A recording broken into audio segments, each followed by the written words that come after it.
What's up, nerds? So Honkai Star Rail just hosted their patch 2.1 special programming, and you know what that means. We just learned a whole lot more about Acheron's kit, Gallagher's kit, and Aventurine's kit. Today we're going to be focusing on Acheron. I did do a live react to the special programming. If you're interested in that, pin, comment, and description below. But let's go ahead and get into the kit for this character. Acheron's skill is called Octobolt Flash, and when used it deals blast damage to 3 enemies, the main target in the center taking most damage and the adjacent targets receiving a lesser amount. She also gains special charges called Slashed Dreams.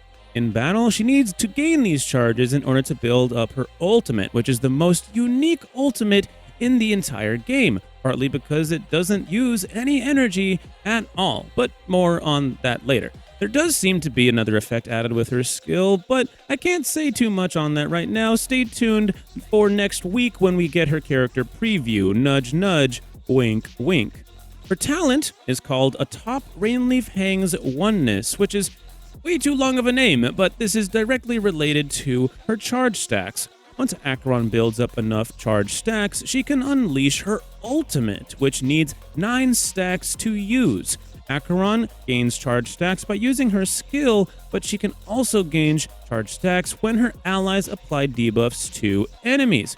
It appears that we only get 1 charge stack per action, but the special programming also revealed that she gains charge stacks when enemies apply debuffs as well. So when the enemies break each other's weakness, this applies, as well as when specific enemies are defeated and they explode and they apply debuffs to other enemies on the field, and this also includes DOTs as well. But be aware, this doesn't seem to include when enemies apply debuffs to us, the allies, just when enemies apply it to themselves. Basically, it doesn't matter how the debuffs are applied, it counts towards Acheron's charge stacks, as long as it's on an enemy unit, and it seems to only happen once per action.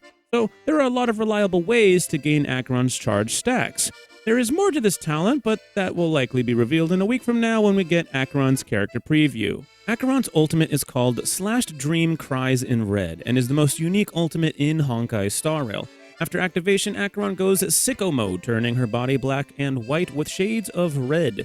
Her ultimate doesn't use energy whatsoever. Instead, it requires 9 charge stacks to activate. To prove its uniqueness, Acheron doesn't even have an energy gauge to speak of.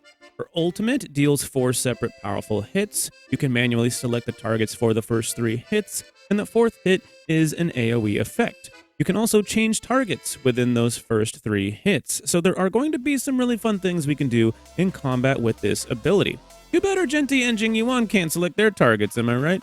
Apparently, during the development process, the devs ran into issues with Acheron's ultimate. Apparently, her ultimate was so performance-intensive that it would actually crash the game. But now that they've optimized the game to prevent this from happening, the only thing Acheron will be crashing is the tier lists.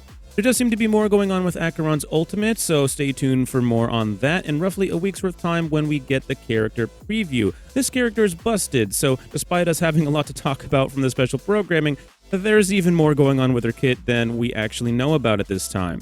Acheron also has a unique technique called Quadrivalent Ascendance and allows you to completely defeat enemies with the click of a button. She literally has an instant kill. And yes, this can be used in Simulated Universe, and yes, this collects all rewards as well. However, this does seem to be limited to normal mobs only, so this won't work on bosses, elites, and surprisingly, it doesn't work on trotters either, but that shouldn't be much of an issue considering how powerful Acheron clearly is.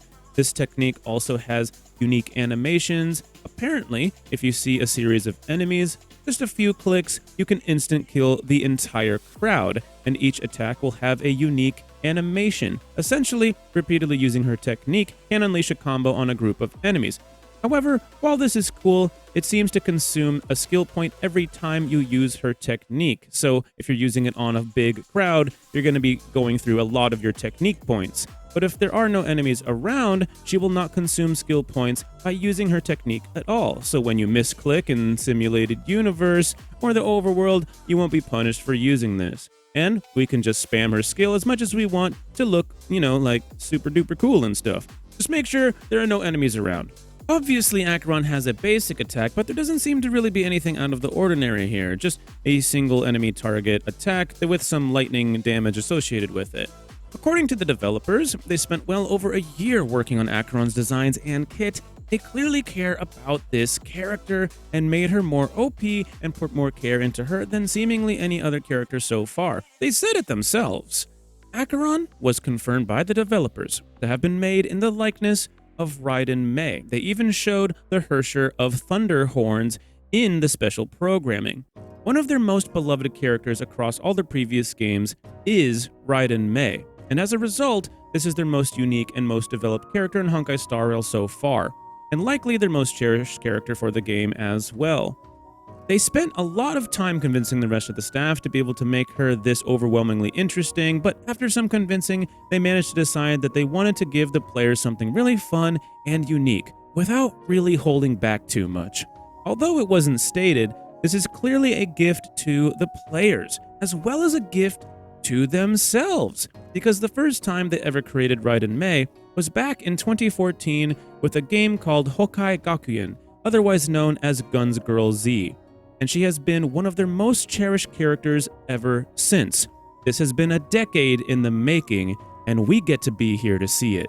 And just so that you guys are aware, Gallagher will be on the same banner as Acheron, and Gallagher is a sustainability unit that just so happens to provide debuffs, which is exactly what Acheron wants. So, while you're pulling yourself your Acheron, you are probably going to pull at least one copy of Gallagher as well. So, for free-to-play players, you have an option with Gallagher. Obviously, there's other choices such as Aventurine or a preservation unit using a specific light cone that can also apply debuffs, but this is going to be a pretty awesome free-to-play option for any player that wants to, because Gallagher seems like he's actually going to be a pretty awesome 4-star in this game. As I mentioned earlier, we'll be learning more about Acheron's kit in roughly a week's worth of time when the character preview is revealed. This means traces, some more information about her skill, ultimate, technique, etc. So stay tuned for more on that. Personally, I see a lot of value with this character. I'm going to be putting out a video testing Acheron at E0, then with her signature light cone, then with her Eidolon 1 and 2, if I can get lucky enough to get those. I have a lot of pulls saved up. We're going to be getting a ton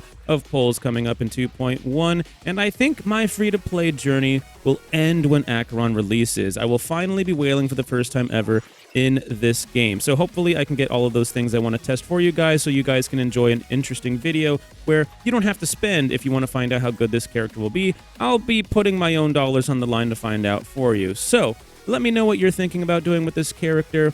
I put out a video going over the Acheron lore and several theories about the character in terms of her lore, so pin comment in the description below if you're interested in that. Let me know if you're going to pull the character or if you're going to be saving for other characters, and I'll see you guys in the next one. Peace out.